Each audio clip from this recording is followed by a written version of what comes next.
প্রিয় বন্ধুরা, চ্যানেলে সবাইকে স্বাগত জানাচ্ছি। আমরা আজকে আরম্ভ করতে যাচ্ছি এসএলএসটি ইংলিশ ইন্টারভিউ ক্লাস। আজকের ক্লাস হচ্ছে 14 নাম্বার ক্লাস। তো এর আগে আমরা বেশ কয়েকটা ক্লাস দিয়েছি, তোমরা দেখেছো। বিশেষ করে ইন্টারভিউর ডেমো রিলেটেড কিছু প্রশ্ন। আজকের প্রশ্নগুলো কিন্তু দ্য স্নেইল থেকে যেটা উইলিয়াম কাউপারের লেখা। তো ভালো লাগবে যারা এই স্নেইল নিয়ে ডেমো করছো, তাদের কিন্তু এই প্রশ্নগুলো জানতেই হবে। তোমরা জানো যে আমরা কিন্তু শুধু ডেমোর যে টপিকগুলো আছে, ডেমো টপিকের টেক্সটের বেশি একটা প্রশ্ন করছি না, টেক্সটের বাইরে কিছু এক্সট্রা কোশ্চেন দেওয়ার চেষ্টা করছি, যেগুলো হয়তো অনেকেরই অজানা থাকবে। এই টাইপের কিছু প্রশ্ন দিচ্ছি, যার জন্য তোমরা কিন্তু বেশি করে প্রশ্ন চাচ্ছ এবং খুব আগ্রহী হয়ে প্রশ্নগুলো দেখছো সবাই। ভালো লাগছে এই টাইপের প্রশ্নগুলো দিতে পেরে। তো আশা করি তোমাদের সবারই কাজে লাগবে। তো আজকের স্নেইল থেকে এরকম কয়েকটা বাছা বাছা প্রশ্ন, যে প্রশ্নগুলো আগের সঙ্গে হয়তো তোমরা খুব বেশি এটা পরিচিত হওনি, তো আমরা সেই প্রশ্নগুলো নিয়েই দেখি আজকে। আর বাকিগুলো কিন্তু এর মধ্যে দেব, তোমরা আশা করি দেখবে। আচ্ছা, তো স্নেইল থেকে আমাদের যে প্রশ্নগুলো আছে, চলো প্রথম প্রশ্নটা কি আছে দেখি। প্রথম প্রশ্নটাই কিন্তু স্নেইল থেকে আমরা যেটা পেতে পারি, to which age Cowper belong to, বা ডিড কাউপা বিলং টু, এটা প্রশ্নটাই আমরা যদি গঠন করি এভাবে। তো আমাদের মূল ব্যাপারটা হচ্ছে কাউপার কোন যুগের। তখন আমাদের কিন্তু কাউপারের এজটা নিয়ে কিন্তু একটু আমাদের মুশকিল হতে পারে, বা আমরা কিভাবে মুশকিল হতে পারে আমরা সেটা একটু ব্যাখ্যা করছি, আগে অ্যান্সারটা দিয়ে দিই। Sir, William Cowper belongs to the 18th century transitional period. তখন কিন্তু আমরা যদি এটা বলি তাহলে কিন্তু এটা সেফ উত্তর। কিরকম?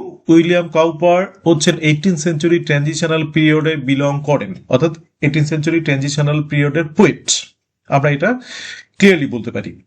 এবার কেন এই সময়টা আমরা বলছি ট্রানজিশনাল পিরিয়ডটা সেফ? কারণ আমরা জানি যে এখানে কিন্তু ট্রানজিশনাল পিরিয়ডের ক্ষেত্রে আমরা তার আগের পিরিয়ডে বলতে পারছি না, বা তার পরের পিরিয়ডে বলতে পারছি না। তো ক্লিয়ারলি আমাদেরকে কিন্তু এখানে ট্রানজিশনাল পিরিয়ডটাই বলতে হচ্ছে। কেন আগের পিরিয়ড পরের পিরিয়ড গুলো বলতে পারছি না, আমরা সেই প্রশ্নগুলোতে আসবো। একটু দেখো প্রশ্নগুলো, আমি এজ গুলোর নাম বললাম না, প্রশ্নের মধ্যেই আছে, তোমরা একটু দেখলে ক্লিয়ার হয়ে যাবে। What do you mean by transitional period? আমরা যখন বললাম যে ট্রানজিশনাল পিরিয়ডের পোয়েট, তখন অটোমেটিক্যালি একটা প্রশ্ন যেটা আসতে পারে সেটা হচ্ছে ট্রানজিশনাল পিরিয়ডটা কি। What do you mean by transitional period? So, transitional period is such a period which bridges two major periods. Transitional period হচ্ছে এরকম একটা সময়, যে সময়টা কিন্তু দুটো বড় এইরকম পিরিয়ড বা সময়কে বা এজকে ব্রিজ আপ করে। তো আমরা এরকম দুটো সময়কে ব্রিজ আপ করা দেখছি, অর্থাৎ দুটো এজকে এখানে ব্রিজিং করার জন্য যে এজটা আছে সেই এজটা ট্রানজিশনাল। আবার বলছি কিন্তু এটা একটা লাইন অ্যাডিং করা আছে, ইট serves as a bridge between them. এটা এই দুটো পিরিয়ডের মাঝখানে একটা ব্রিজের মতো মানে সার্ভ করে। তো ট্রানজিশনাল আমরা বুঝতে পারছি, ট্রানজিশনাল মানে কিন্তু হচ্ছে চেঞ্জ, একটা ট্রানজিশন হচ্ছে একটা বড় পিরিয়ড থেকে আর একটা বড় পিরিয়ডে চেঞ্জ হচ্ছে। সেই চেঞ্জের যে সময়টা, সেই সময়টাই কিন্তু আমরা ট্রানজিশনাল পিরিয়ড বলি। আর উইলিয়াম কাউপার হচ্ছেন এই বড় দুটো এজের মাঝখানে এরকম একটা ট্রানজিশনাল পিরিয়ড আছে, সেই পিরিয়ডটার মধ্যে পড়ছে, যার জন্য আমরা ক্লিয়ারলি যদি বলি যে উইলিয়াম কাউপার ট্রানজিশনাল পিরিয়ডে বিলং করেন, তাহলে কিন্তু সেফ অ্যান্সার হয়ে যায়। আচ্ছা, এবার পরের প্রশ্নে আসি এই ট্রানজিশনাল নিয়েই। Which two ages did William Cowper bridge? William Cowper কোন দুটো এজকে ব্রিজ আপ করেছেন? অর্থাৎ যে দুটো এজের কথা আমরা বলছি, যে দুটো এজকে ব্রিজ করে ট্রানজিশনাল পোয়েটরা, সেই দুটো এজ কোন দুটো এজ? তাহলে আমরা এটার অ্যান্সারটা আমাদের চলে আসছে, ট্রানজিশনাল পোয়েটরা ব্রিজ আপ করে দুটো এজকে, মেজর এজকে। সে দুটো কোন কোন এজ? তাহলে আমরা এভাবে বলতে পারি, William Cowper bridged the two ages, 18th century new classical age and romantic age. তাহলে যে মেজর আমরা এজটার কথা বলছি, সেই মেজর দুটো এজ কিন্তু হচ্ছে একটা 18th century new classical age, আমরা যেটা এজটাকে কাউপারের আগে দেখছি, এবং আরেকটা এজকে দেখছি, সেটা কিন্তু হচ্ছে যেটা কাউপারের পরে আসে, সেটা হচ্ছে কিন্তু রোমান্টিক এজ। তো এই দুটো এজের মাঝখানে ব্রিজ আপ করে কিন্তু আমাদের যে রাইটিং গুলো, তাদেরকে আমরা ট্রানজিশনাল পোয়েট বলি, বা যাদের রাইটিং গুলো তাদেরকে আমরা ট্রানজিশনাল পোয়েট বলি। তার মধ্যে কিন্তু একজন ইম্পর্টেন্ট এরকম রাইটার বা পোয়েট হচ্ছেন আমাদের উইলিয়াম কাউপার। তাহলে উইলিয়াম কাউপার মনে রাখতে হবে আমাদের। যে দুটো এজের মাঝখানে পড়ে গিয়েছেন, সেই দুটো এজের মাঝখানে হচ্ছে একটা নিও ক্লাসিক্যাল এজ 18 সেঞ্চুরির, এবং আর একটা কিন্তু হচ্ছে রোমান্টিক এজ। তো এই জায়গাটাকে কিন্তু আমাদেরকে একটু খেয়াল রাখতে হবে। তাহলে প্রশ্ন অটোমেটিক্যালি এরকম আসতে পারে, উইলিয়াম কপার যে তার আগের এজটা কি ছিল সেটা কিন্তু আমরা হচ্ছে বলবো 18 সেঞ্চুরি নিও ক্লাসিক্যাল এজ, এবং পরের এজটা কিন্তু রোমান্টিক এজ, এরকম করে বলবো। অর্থাৎ কপারকে কিন্তু আমরা 18 সেঞ্চুরি নিউ ক্লাসিক্যাল এজে ফেলতে পারি না, আবার রোমান্টিক এজেও ফেলতে পারি না, এরকম একটা সময়ের মধ্যে তার রাইটিং গুলোকে কিন্তু আমরা দেখি। তো এই জায়গাটাকে আমাদের ক্লিয়ারলি এই জায়গাটাকে বুঝে নিতে হবে। যদি ক্লিয়ারলি বুঝে নেওয়া যায়, তারপরে আমাদের অ্যান্সারটাকে আমরা আমাদের মতো করে সাজিয়ে বলতে পারবো। আচ্ছা, এবার আসি পরের প্রশ্নটাতে। What are the features of Cowper's poetry? কপারের পোয়েট্রির যে ফিচারগুলো আছে সেই ফিচারগুলো কি কি? Cowper's poetry is characterized by conversational intimate tone. কপারের পোয়েট্রির যেটার ফিচারগুলো আমরা পাই সেটা কিন্তু কনভারসেশনাল। কনভারসেশনাল বলতে আমরা যে ল্যাঙ্গুয়েজটা কনভারসেশনে ইউজ করি, কথাবার্তা বলার সময় ইউজ করি, এই টাইপের যে ল্যাঙ্গুয়েজটা, সেই ল্যাঙ্গুয়েজটাকে আমরা কনভারসেশনাল বলি। এবং সেটার মধ্যে কিন্তু একটা ইন্টিমেট টোন থাকে। আমরা যখন কথা বলি কারোর সঙ্গে, সেই টোনটা কিন্তু ইন্টিমেট, একটা ইন্টিমেসি থাকে, আন্তরিকতা থাকে, সেটা সেই কনভারসেশনাল ইন্টিমেট টোনটা আছে। ডিটেইলড ডেসক্রিপশন অফ নেচার, এটাও আমরা জানি, এবং আমাদের স্নেইল পড়তে গিয়ে কিন্তু আমরা সেটা দেখেছি। আর একটা ফিচার আমরা দেখি, intense personal reflection on faith and domestic life. এবং এই আর একটা কিন্তু ফিচার দেখা যায়, সেটা কিন্তু হচ্ছে ইন্টেন্স পার্সোনাল রিফ্লেকশন, অর্থাৎ তার নিজের একটা মূল্যবান চিন্তাধারা, সেই ব্যক্তিগত চিন্তাধারা, সেটা হচ্ছে ফেইথ এবং ডোমেস্টিক লাইফের উপরে। খুব সুন্দর করে কিন্তু এই জায়গাটাকে আমরা এই ফিচারগুলোকে তুলে ধরার চেষ্টা করেছি। আশা করি এই পোয়েট্রি ফিচারগুলোকে এভাবেই দেখে রাখবে। যদি জিজ্ঞেস করে যে what are the specialities of Cowper's poetry, তখন কিন্তু কপারের পোয়েট্রির আমরা যে স্পেশালিটি গুলো বলতে পারবো, বা ফিচার গুলো বলতে পারবো, বা ক্যারেক্টারিস্টিক গুলো বলতে পারবো, সেই ক্যারেক্টারিস্টিক গুলো কিন্তু আমাদের স্পেশালি এই তিনটে ক্যারেক্টারিস্টিক আমরা আছে। এছাড়াও কিছু আমরা এক্সট্রা ফিচার পাওয়া যায়, সেই ফিচার গুলো বলা যেতে পারে, কিন্তু মেইন তিনটে, এই তিনটেকে তোমাদেরকে কিন্তু সাজিয়ে গুছিয়ে বলতে হবে। তাহলে এটা একটা খুব ইম্পর্টেন্ট আমাদের প্রশ্ন, খুবই কাজে লাগবে। Apart from writing poetry, what was William copper famous for? William copper কিসের জন্য ফেমাস ছিলেন? তিনি তো কবিতা লিখতেন, সেটা তো ঠিকই আছে। কবিতা লেখার সঙ্গে সঙ্গে আমরা কপারের যে অন্যান্য কোন দিকটাতে একটা বিখ্যাত দেখি। So apart from writing poetry, copper was famous for his translations.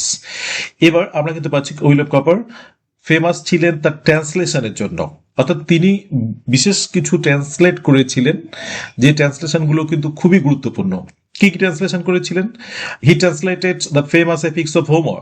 তিনি হোমারের বিখ্যাত এপিক দুটো, বা বিখ্যাত এপিকগুলো ট্রান্সলেশন করেছিলেন, এবং দুটো বিখ্যাত এপিক তো আমরা জানি অলরেডি, ইলিয়াড অ্যান্ড ওডিসি। এই ট্রান্সলেশনগুলোর জন্য কিন্তু উইলিয়াম কপারের খুব একটা নাম আছে, সুনাম আছে। তাই পোয়েট্রির থেকে যদি আমরা কোনো স্পেশালিটি পাই, বা অন্য দিক থেকে কোনো একটা গুরুত্বপূর্ণ ভূমিকা পাই কপারের, তাহলে কিন্তু অবশ্যই এই তার ট্রান্সলেশনের কথাটা উল্লেখ করতে হবে, এবং অবশ্যই যে দুটো ট্রান্সলেশন তিনি করেছেন, বিখ্যাত দুটো মহাকাব্য, ইলিয়াড অ্যান্ড অডিসি। আচ্ছা, তাহলে এটাও নিঃসন্দেহে একটা খুব গুরুত্বপূর্ণ প্রশ্ন, যেটা তোমাদের অবশ্যই কাজে দেবে। চলো আরো প্রশ্ন দেখি। William Cowper supported a movement. Do you know which movement? এবার উইলিয়াম কপার সাপোর্টেড কি এ মুভমেন্ট, তার মানে একটা মুভমেন্টকে তিনি কিন্তু সমর্থন করেছিলেন। সেই মুভমেন্টটা কি? তোমার কি জানা আছে সেই মুভমেন্টের সম্পর্কে? একটা আন্দোলনে তার কিন্তু সক্রিয় ভূমিকা ছিল, বা সাপোর্ট ছিল। সেই আন্দোলনটা কি? Yes sir, William Cowper was the supporter of the abolitionist movement. Abolitionist movement, তাহলে আমরা কিন্তু অ্যাবলিশনিস্ট মুভমেন্টের সাপোর্টার হিসাবে উইলিয়াম কপারকে দেখি।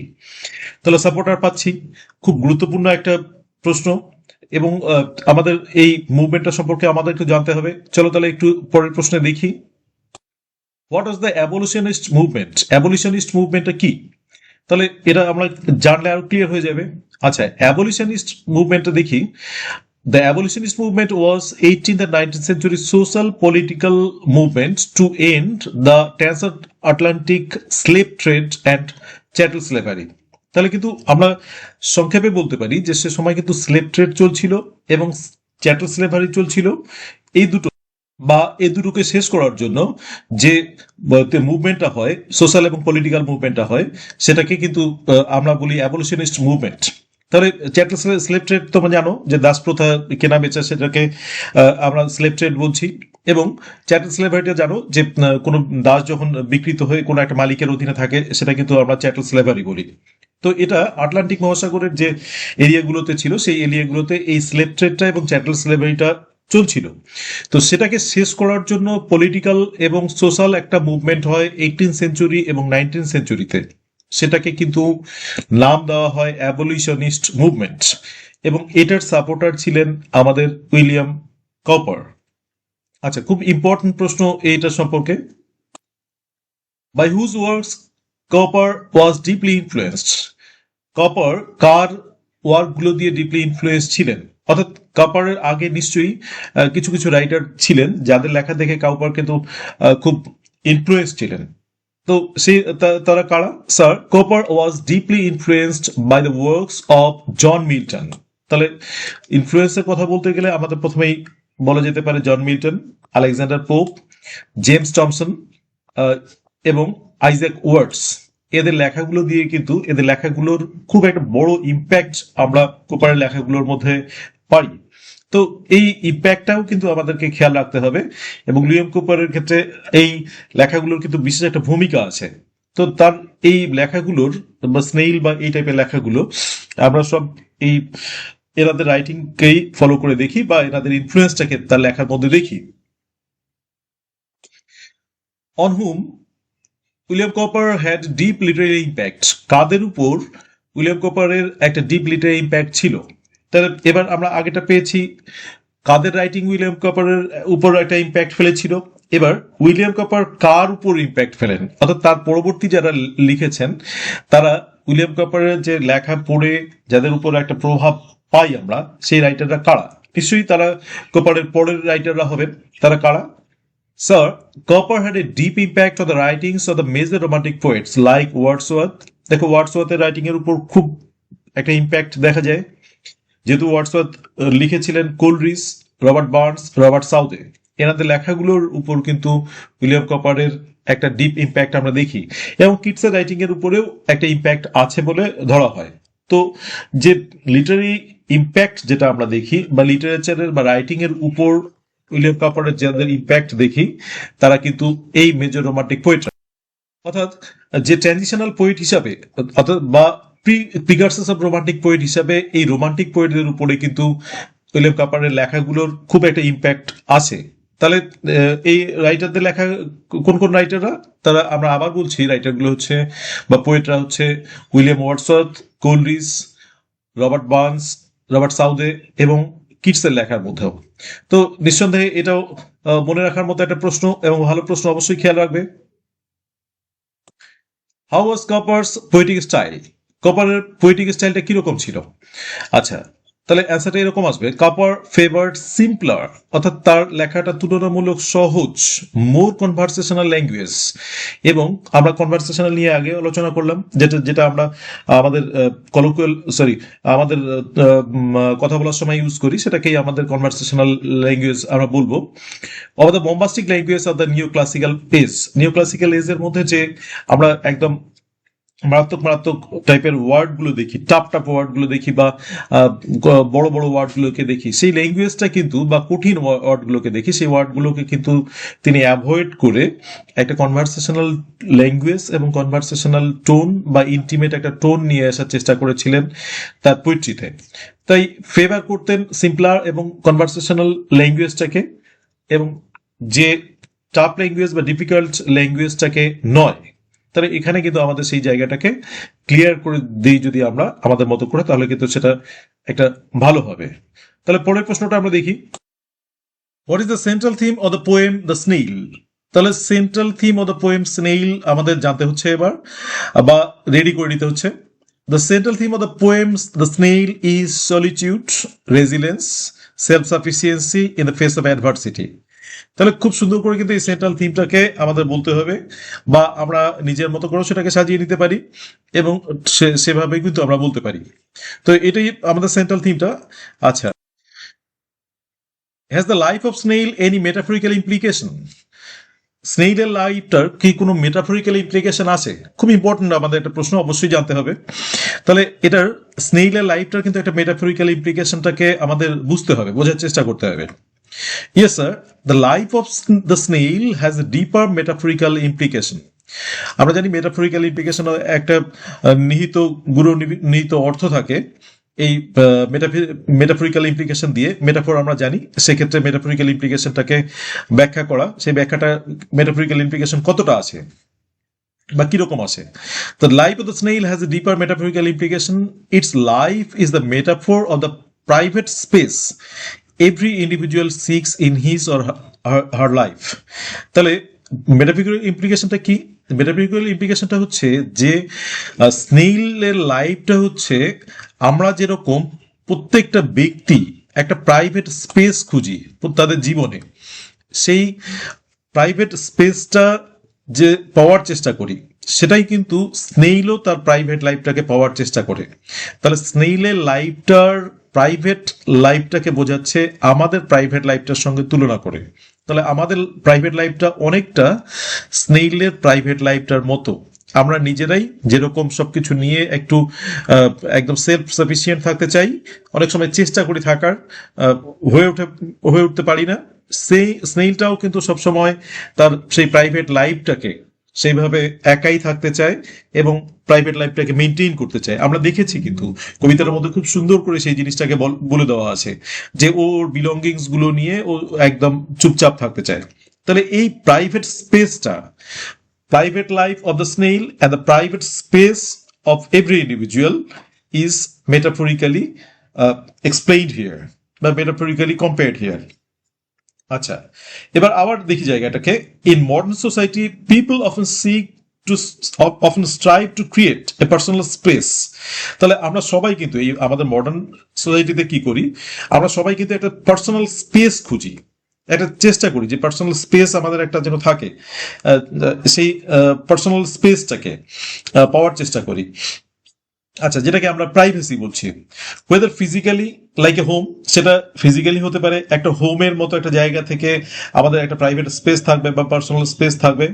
আচ্ছা, অর ইমোশনাল কোনো একটা ব্যাপার থাকবে, ইমোশনাল স্পেস ক্রিয়েট করার চেষ্টা করি, সেটা হচ্ছে আমাদের পার্সোনাল বাউন্ডারি, আমাদের ব্যক্তিগত যে আবেগ টাবেগ এগুলোর একটা জায়গা থাকবে। সবাই আমাদের মানে এর বাইরে আমাদের যাওয়া যাবে না, আমরা এটাই, তার বেশি আর সেই জায়গাটাকে আমরা শো করতে পারবো না। এরকম ইমোশনাল জায়গাটার মধ্যেও কিন্তু আমরা প্রাইভেসি চাই।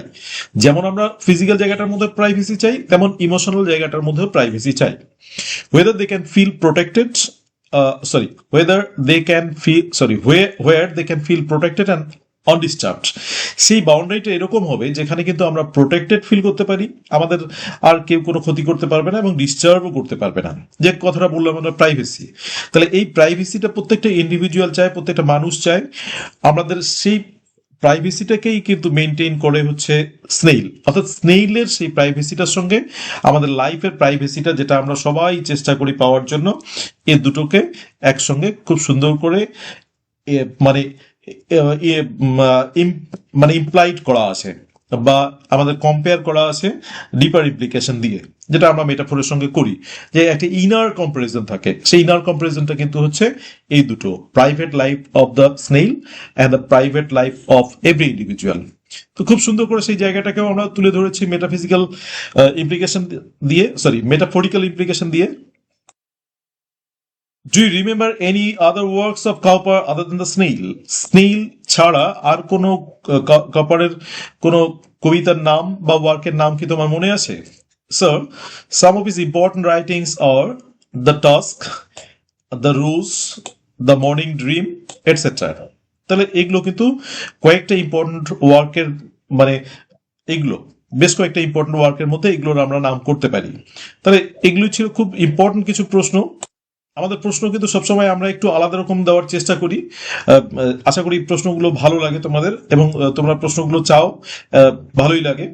আমরা এবং অনেকটা অথেন্টিক প্রশ্নগুলো দেওয়ার চেষ্টা করি, এর মধ্যে কোনো ভুল ভ্রান্তি খুব বেশি এটা থাকে না, চেষ্টা করি সেই জায়গাটাকে। এবং অন্যান্য টাইপের প্রশ্নগুলো কিন্তু বা অন্যান্য গল্প থেকে বা কবিতা থেকে প্রশ্নগুলো কিন্তু দেওয়ার চেষ্টা করছি।